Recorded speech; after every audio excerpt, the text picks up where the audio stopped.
We're Hassani and Danielle Pettiford, and we're a real couple with real problems who almost called it quits. I was very frustrated. I became very disconnected, very jaded and cold. We have 4 children, going on 20 years of marriage, and we practice what we preach. Our mission, to change the way couples relate to one another and teach them the skills needed to improve the quality of their relationships. This is the Couples Academy Show. Good morning, everyone. Welcome. This is the Couples Academy Show. My name is Hassani. I'm Danielle. And we're the Couples Academy Show coming to you alive. Not alive. Of course we're alive. But we are live. We are live, and we're glad that you're tuning in. Today's going to be a great show. You've been with us all week long, and we're excited about the content that we're really sharing with you. And we like to put things together that speak to where you are at and what you need to get over that hump. Because some of you are going through situations, some of you experience turbulent times in your life and in your relationship, and we want to be able to speak into that. Absolutely. When you come on, guys, make sure that you like, share, and subscribe, and hit that notification bell. When you do that, you will never, ever miss a show. And that's what we want, because we want you on every day. We want you to tell your friends and family. Also, on the second half of the show, we love to acknowledge you. So just make sure when you come on, let us know who you are and where you're calling or watching from, okay? Listen, we're talking today about a very important topic that I think many of us could probably stand another conversation on. It's about, how do I disclose my affair? How do I disclose my affair? You know, just recently I read a phenomenal book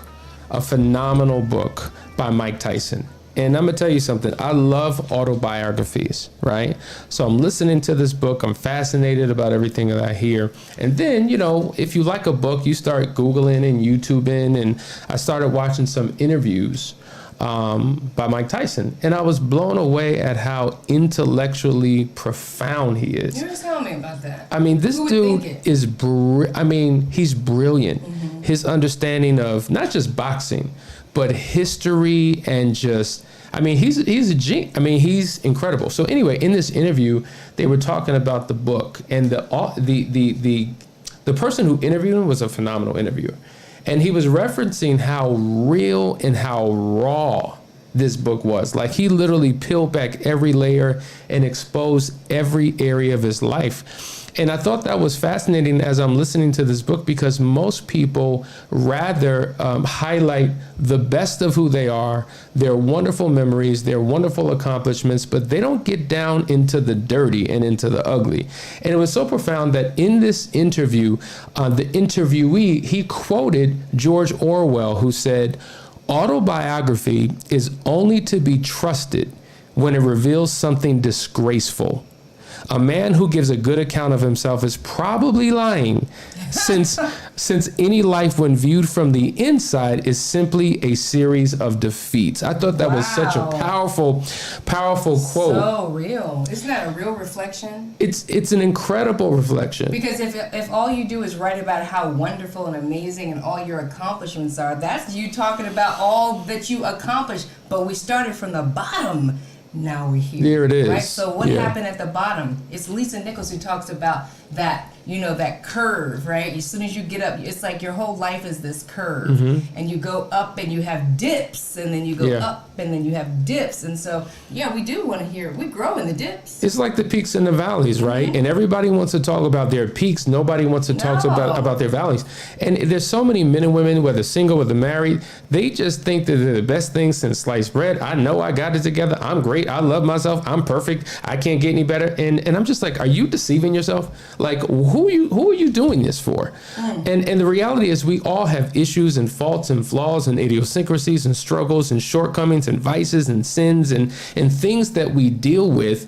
And sometimes, if we're struggling with shame, we do not want to acknowledge it. We don't want to talk about it. We want to push that part of our lives to the side. Until we get whole. I think that's where you see that transition happen in people's lives, that As long as you're still broken, you're covering every wound, you can't deal with your own issues, you can't deal with constructive criticism, like all that stuff, like there's a wall blocking it because you're trying to protect yourself, right? The ego is really wounded in there. But when someone gets some real healing and they've gone through some things, some therapy, that's when they get to a position where they can just tell the truth. And it's the most elevating thing ever. It really is. It really is. I mean, if you think about how we even deal with social media, like you'll take a picture of yourself, but before you post it, you got to retake that thing 15 times. You got to filter, angles. You got to crop, you got to do all these angles. I mean, I'm guilty of that. Shit. I'm just saying. I ain't healed there. So pictures, that's where the term picture perfect comes from, because perfection only exists in a still frame. But once you're dealing with life and reality, there's no such thing as perfection. But yet we're still trying to hold on to this image that's not real. And the reason why I'm bringing this up is because if we struggle in normal everyday life to be truly authentic and genuine and expose who we are, the good and the bad, how much more difficult and complicated can it be when you have to fess up and reveal, be transparent and completely vulnerable, open and honest when it comes to your betrayal? Oh, you absolutely won't. You won't disclose the betrayal because you have a lifestyle of not disclosing, not being transparent. That's how you get there. Right? So that's the big moment of disclosure. Like, I've got to actually tell that I had an affair on my spouse when I've been lying, covering up, and closing off my whole life to this person all this time. I think what you just said is a key. A lifestyle. A lifestyle, meaning you've spent your life operating in one way, lying, deceiving, telling half-truths. And the reason why oftentimes we lie to other people is really because we're lying to ourselves. It's self-deception. And if we've spent our entire life doing that, it becomes extremely difficult and uncomfortable to be completely transparent when it comes to talking about something like this. I mean, we're creatures of habit. And if you have a habit of doing the wrong thing, it's almost like climbing a mountain and reaching the top to do the right thing. You've never done it before. And so, not that you've never told the truth, but when it comes to this level of transparency, it becomes very, very, very difficult. And these are the things that we want to talk through today, because many of you who have gone through crisis in your relationship as a result of an affair, this is where you truly mess up, at the most pivotal point, at the most important point, like really the most emotionally exhausting part of the affair recovery process is the discovery phase. That's when you first discover what has happened. And I'm gonna tell you, we engage in all types of things called the trickled truth, because everybody completely denies. Well, not everybody. Let me not say that. I don't want to use absolutes, but overwhelmingly, a large percentage of people straight up lie. And even when you have fact, proof, and evidence, they will lie and tell you that's not me. Your eyes are lying on you. I mean, remember Rodney King? Now, the world saw this man get beat up by these police officers on television, and the attorneys were trying to convince us that our eyes were lying to us, that we were not seeing what we were seeing. And even though it was obvious, they still tried to hold on to that. But now in affairs, oftentimes we deny the obvious. We have receipts. That's the new term now. I got my receipts. We have the proof. We have the records. We have pictures. We have video. And then we will still deny it. Now, even with that denial, it doesn't create closure for the person who's being lied to, because even though they have all this evidence in front of them, they still don't feel like as if they truly know until their partner completely admits it. So they're still in a state of struggle. Like, why won't you just admit it? Why won't you be honest? Why won't you just tell me the truth? And then they begin to question their own obvious evidence. I see it all the time. And if you truly want to heal and move forward, you've got to handle this entire process correctly. I mean, yeah, word.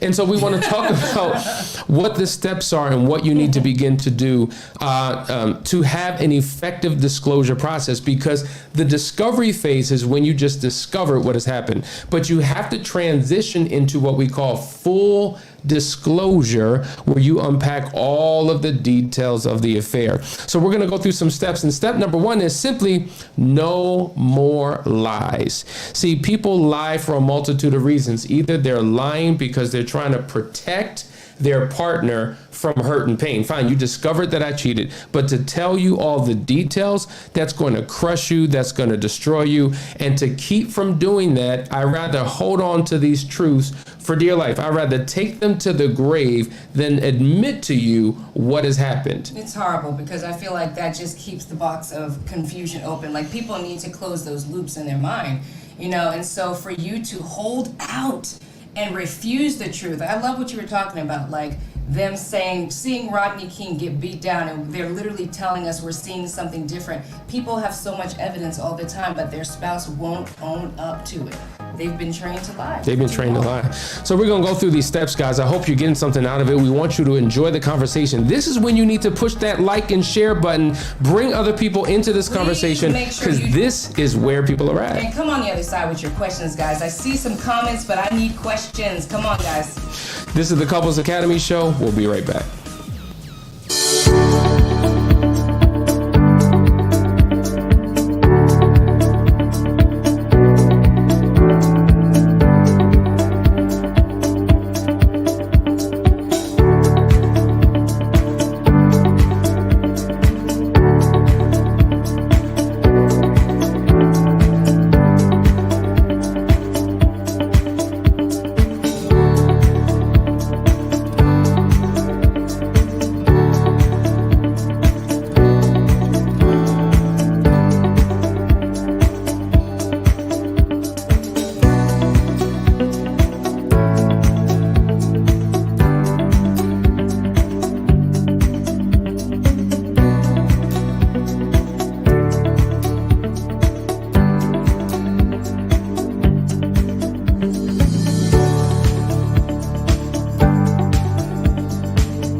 Welcome back, guys. You are watching the Couples Academy Show, and we're talking about how to disclose my affair. Hassani is dropping some crazy nuggets on us this morning. But I want to first recognize some people. I want to say good morning to Rick Bennett from Ohio. JG, good morning. Ralph Welsh, good morning from Ohio.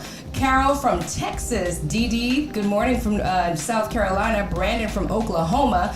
Carol from Jamaica. Clinton, Rick, good morning, everybody. I see the comments coming in right now. Thank you so much. I do have one question. It just popped down from Chris. He's in Richmond, Virginia. He's asking, is it worth taking time apart after an affair to find yourself? I want to work on repairing us, but I'm not sure she wants to. You know what?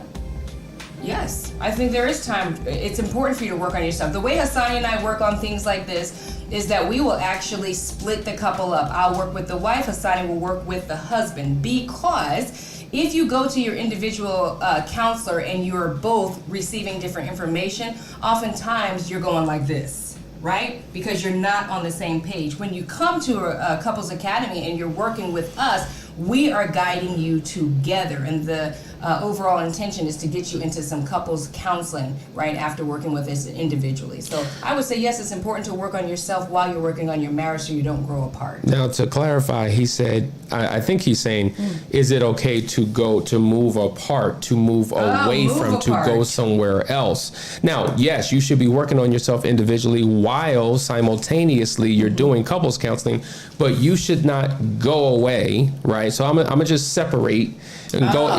No, we don't advise that. You know, the only time that we advise couples doing something like that is, I don't know if what's going on. Controlled separation. I feel like we lost the camera. Yeah, guys, I don't know if you can see us, but nonetheless, listen, the reality is the only time you should be going away is if you're in a very traumatic environment, it's hostile, and you need to get out for your own safety. So we would, walk you through a controlled separation, but you can have your own individual space within your home, okay, to have time by yourself so that you can heal yourself and come back together and connect with your spouse. So that's how I would represent that particular thing. All right, let's go to listen, we got a lot of points. We want to go to the next point, but we're still on the first point, no more lies, right? So we were talking about the reasons why people lie. Another a reason that people lie is that they're trying to avoid the consequences of what may happen if the truth comes out. What are those consequences? Well, I may lose my marriage. I may lose my family. I do not want to do that. And so therefore, I'm not going to move forward and be honest with you. And these are problems that occur in the relationship because it leaves your partner stuck wondering why, if I don't know the truth, how can I heal? How can I move forward? How can I even believe that there's hope for our future? I've got to know the details. And your number one goal is to deny them that, which creates more hurt and pain. So let's go to the next step. Okay, step number 2, avoid inconsiderate timing. Now, this is important. That's huge. This is really huge. Talk about that. You know what? Because think about this, and I read an article about this, that if you're on your way to a funeral and somebody has died and you are devastated because that person has died, or if you actually just discovered that you had cancer, these are the worst times ever to tell somebody that you've had an affair. Sometimes people, in their own moments of awakening, thinking that they might lose somebody or feeling guilt because somebody died, they feel like I got to come clean. But it's the wrong time. And it's actually scientifically proven that sometimes when you experience traumatic experiences like the truth of an affair, it actually will slow down your ability to heal. So in the case of, you just discovered that you had cancer and your spouse says, I just want to tell you what happened.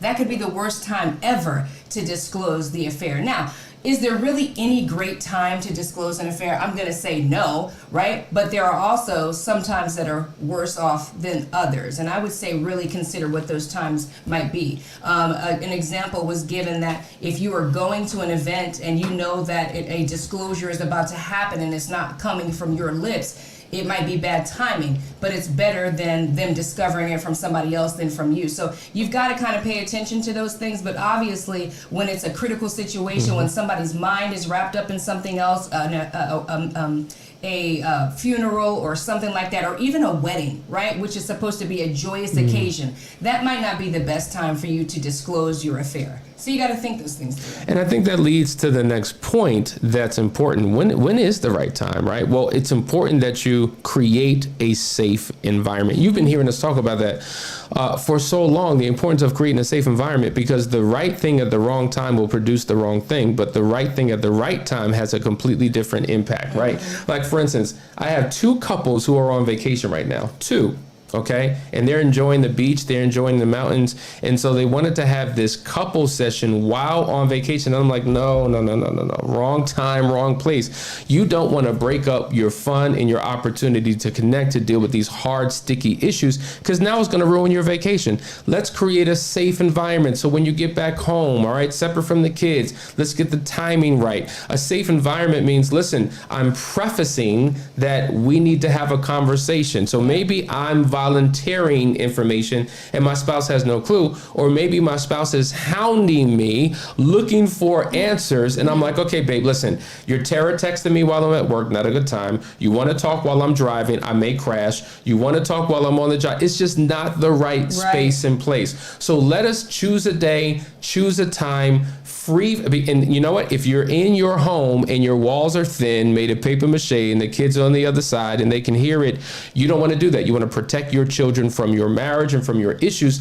So sometimes going on walking talks, sometimes going on drinking drives, sometimes going to remote locations and hashing it out and then coming home. Yeah. Those are the environments that are conducive for this type of conversation. Absolutely. There's a comment here, which I can't turn it on, but I'll read it. It's from Teresa Maria. She says, "Good morning. I found out about my husband after about 2 months ago, affair about 2 months ago. We have been watching your videos on YouTube. Love them. My question is, how do we find the why for what he did? Love you guys." Yeah, that's a great question. The why. The why is, for many people, the most important thing. Like, fine, you've told me the gory details, or maybe you haven't, but I want to get to the heart of the matter. Why did you do it? And so what I would say is that we'll get to that point. Just hold that off, because, let's just go through these steps, because I think it's going to get to where you want to ultimately go. The next step is avoiding staggering disclosure, right? Avoiding the staggering disclosure, meaning we talked about the trickle truth. So I'm going to give you a piece here and a piece there and a piece there and a piece there. And I've been told that that's all I need to know. I've been told that I told you everything. But then something else comes out because I asked another question, right? And so it's important that you do not do that, because if I believe that I'm being told the truth and yet here something comes again, well, I believe less and less in the possibility that we can have a healthy relationship. I may not even believe what you told me before, right? If it's trickle truth, what you told me before, now that's incorrect. Exactly. Because things start changing, and now I do the math, and it's not adding up. It's not, because 1 + 1 doesn't equal 3, Joker. It equals 2. Right. And something's wrong and shady about your story. So even when you tell the truth, now it's just like the what is it? The boy who cried wolf. He was lying and lying and lying and lying, and then he told the truth and he wasn't believed. And the wolf tore him up. And you get mad when you finally tell the truth and don't consider the fact that you've been lying all along. Listen, we got one more segment. You're listening to the Couples Academy Show. We're talking about how to effectively disclose an affair. Meet you on the other side of this break.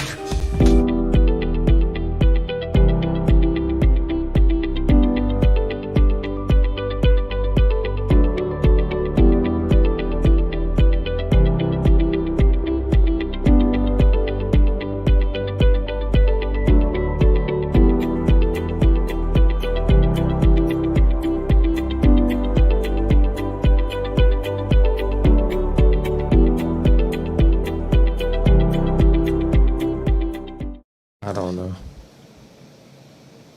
No, I can't.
Hey guys, we're back. You're listening to the Couples Academy Show. We're talking about how to disclose an affair, and we're going to jump into the next point because I think is important. Avoid blaming your spouse. Now, this is a common occurrence that we see again and again and again. First of all, if I've been cheated on, I'm automatically going to assume I did something wrong. Of course. I didn't show up the right way. No, a lot of times people blame themselves. Like, what did I do wrong? Oh, if I've been cheated on. If I've been cheated on. Yes. What did I do wrong? Yes. How did I not show up? Was I not enough? Was I not pretty enough? Did I not perform well? Did I not do? And so we begin to, it really crushes a person's self-esteem. It does. Now, you weren't perfect before the affair. You're never going to be perfect. So, but I don't want you to think that your behaviors was a contributing factor to the person's decision. Your behaviors and the way that you did not show up was a contributing factor to where the relationship was. Right. So the relationship could be vulnerable. There could be a whole lot of issues, but the affair, but the spouse has to take 100% responsibility for the decision to have the affair. Right.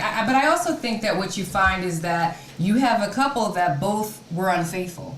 Right? And if both were unfaithful, then now they're pointing the finger like, well, you were unfaithful first, so that I was unfaithful after you. And we all know two wrongs don't make a right. But that's where I see a lot of the blame game coming in. And somebody usually takes on the blame. It depends on your personality, but somebody usually takes it on. Like, if it wasn't for this, then he wouldn't have done it or she wouldn't have done it. It's just a toxic cycle that we get in. Yeah. But Danielle, that's true. And I see that happen all the time. But let's just say it's not mutual. They both didn't cheat. One did.